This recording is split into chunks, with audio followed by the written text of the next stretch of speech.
Fillojmë konferencën për shtyp të zakonshme një ditë para ndeshjes Egnatia Tirana, do të luhet nesër në orën 18 për më shumë profesor Tetova është gati. Përshëndetje. Tetova, si e prisni ndeshjen me Tiranën? A keni dëmtime për këtë ndeshje apo të pezulluar? Koha shkurtër, normalisht, kështu kanë qenë ndeshje të ngjeshura. Dëmtimet janë pa ato, Malota, Andreca dhe Aleksi, i shtohet dhe 2 lysem me kartona, kështu që janë këto 4 mungesat për ditën e nesërme. Tirana është skuadra më e titulluar e Shqipërisë, por tani lufton për mbijetesë. Nga cili këndvështrim e vlerësoni ju para përballjes së nesërme në kampionat? Është vërtet, Tirana është në një moment jo të mirë, siç është tani. Fokusi im kryesor është tek ekipi im, atë çka duhet të bëjmë neve nesër në fushën e lojës. Në ndeshjet e fundit Egnatia po has vështirësi me ekipet që luajnë për mbijetesë. Pse po ndodh kjo?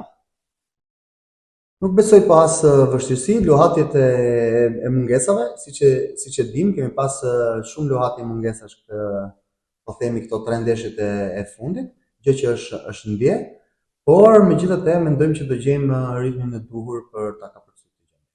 Por Egnatia puson gole para e ka shumë të vështirë ta përmbys ndeshjen. Çfarë i mungon për ta bërë këtë? Mendoj që ne kemi paktën këtë sezon jo, se kemi qenë shumë herë në disavantazh, por në momentet që e vitit kaluam kemi pas po themi kemi kthyer rezultatin, por siç e thash, nëse do t'i referohemi ndeshjes së Laçit, të cilën e barazuam shpejt, forcat, të cilat ishin nga stori, nuk ishin të shumta, kështu që ne jetëm brenda atij ritmi për të marrë barazi. Kreun e Superiores e ndajnë 3 skuadra që janë shumë afër njëra tjetrës. Sa komoditet ju japin 3 pikët avans ndaj Dinamo City dhe Vllaznisë? Mendoj që është shpejt, komoditet kemi, por nuk është komoditet që mund zgjasë sepse një ndeshje është, por mendoj që deri në fund do të ketë rokada për Kreun. A do t'ja dalë Egnatia që të hyjë në Final Four me petkun e kryesueses pas 4 fazave të kampionatit? Mendoj që përdesa grupin nuk e kam plot akoma, mendoj edhe me kontingjentin që kemi aktualisht, mendoj që rekuperimet do të jenë paktën do të jenë kohë.